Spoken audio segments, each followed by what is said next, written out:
యాక్టివ్గా ఉంటారు. ఫ్యాన్స్ మిమ్మల్ని బెదిరిస్తున్నారు, కొంతమంది బ్లాక్మెయిల్ కూడా చేస్తున్నారు. అవునా సార్? మా ఫ్యాన్స్ అలా చేయరు సార్. అంటే హాయ్ చెప్పకపోతే నీకు హెయిర్ ఫాల్ అవుతుందన్నా అని. వాళ్ళ అదేలే పాపం అలా ఉంటుంది. మాకు ఫ్యాన్స్కి ఉన్నది కొంచెం మరి నేను మరి క్లోజ్గా ఉంటా కదా సార్. వాళ్ళు నన్ను హ్యాపీ వాళ్ళు నాతో ఏమైనా మాట్లాడచ్చు. I don't feel. ఓకే, విషయాలు అంటే హెయిర్ రాలిపోతుందని అలా చెప్పరు, అంటే అంటారు కానీ లేదో ప్రేమతో ఏదో చెప్పింటారు రిప్లై ఇవ్వాలి కదా అని అలాంటి రిప్లైలు ఇచ్చేసాను సార్. హెయిర్ రాలిపోతే కష్టం కదా సార్. బెదిరిస్తున్న వాళ్ళకే ఇస్తున్నారు మీరు.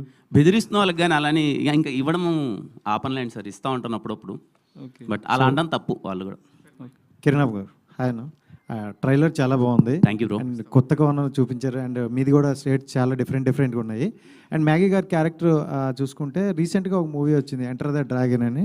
సో అనుపమ గారి క్యారెక్టర్ కూడా కొంచెం ఆ టైప్లోనే ఉందన్నమాట. ఎక్స్ క్యారెక్టర్ వచ్చి కొంచెం స్వీట్గా తీసుకెళ్లారు. మీరు కూడా అదే చెప్తున్నారు.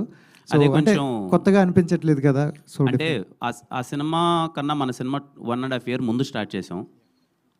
మనం కంటెంట్ అయితే ముందే చెప్పాం. థియేటర్కి రావడం మంది లేట్ అయింది, అది ముందు వచ్చేసింది అంతే. సో కానీ దాంట్లో అనుపమ గారు చేసిన రోల్ కొంచెం తక్కువే ఉంటుంది, అంటే ఆ పార్ట్ ఎక్స్ థింగ్ పార్ట్. ఇక్కడ ఏంటి అంటే ఇంకొంచెం ఎక్స్టెండెడ్గా బాగుంటుంది. మేము సినిమా చూసినప్పుడు మేము అదే ఫీల్ అయ్యాం.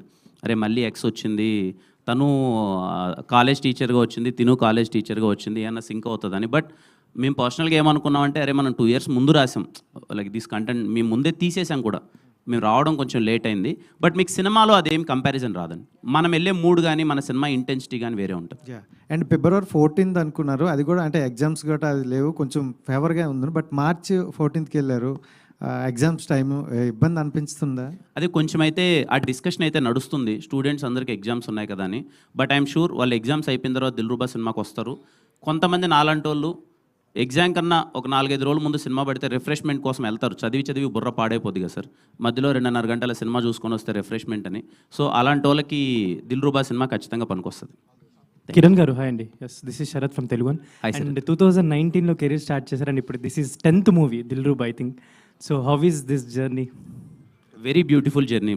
హ్యాపీగా నన్ను నేను కొత్తగా ఎవ్రీడే ఏదో నేర్చుకుంటూ కింద పడుతూ పైకి లేస్తూ మీ అందరి ప్రేమని తీసుకుంటూ చాలా అంటే చాలా హ్యాపీగా ఉంది. I'm experiencing and I'm enjoying this journey. తర్వాత మీ మీద చాలా ఎక్స్పెక్టేషన్స్ ఇంకా పెరుగుతున్నాయి అని అనిపిస్తుందా మీకు? అంటే ఖచ్చితంగా పెరగాలి.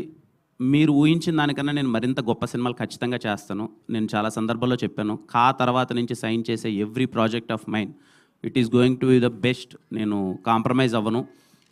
మాట్లాడడం కొంచెం తక్కువ ఉండొచ్చు, బట్ చేసే సినిమాల్లో మాత్రం చాలా గట్టిగా చూపిస్తాను రాబోయే సినిమాలో. జనరల్లీ దిల్రుబా అంటే చాలా ఫేవరెట్ పర్సన్, అంటే మనకి లవ్ కానీ ఎవరైనా కానీ చాలా ఫేవరెట్ పర్సన్ అని కదా.